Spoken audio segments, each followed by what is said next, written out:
ಮುಂದೆ ಶ್ವಾಸಕೋಶಗಳಲ್ಲಿ carbon dioxide ಅನ್ನು ಬಿಟ್ಟು ಅಲ್ಲಿ ಆಕ್ಸಿಜನ್ ತಗೊಂಡು ಮತ್ತೆ ವಾಪಸ್ ಮಾಡಬೇಕಂತಿ ಎಲ್ಲ ಹುಟ್ಕಣದಿಂದ ಎಡ ಹುಕ್ಕುಕ್ಸಿಗೆ ಬಂದು ಆಮೇಲೆ ಅಯೋಟ ಮುಖಾಂತರ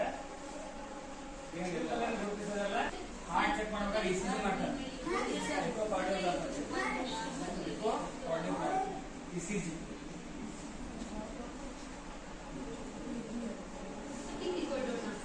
ಹೃದಯವು ಎದೆಯ ಗೂಡಿನಲ್ಲಿ ಎರಡು ಶ್ವಾಸಕೋಶಗಳ ನಡುವೆ ಇದೆ.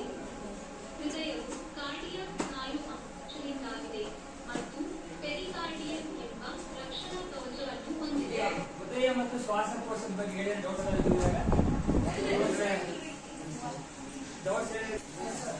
ಅರ್ಥ ಆಗಲಿಲ್ಲ ಅಂದ್ರೆ ಪಾಯಿಂಟ್ಸ್ ನೋಡ್ಕೊಂಡ್ ಬರ್ರಿ. ಅರ್ಥ ಆಗ್ಲಾರ್ದ ಅಂಡರ್ಲೈನ್ ಮಾಡ್ರಿ. ನಾ ಚೆಕ್ ಮಾಡ್ತೇನೆ ಮಾಡಿದ್ರೆ ನಾಳೆ ಮುಂದೆ ಕ್ಲಾಸ್ ಕಂಟಿನ್ಯೂ ಆಗ್ತೈತಿ.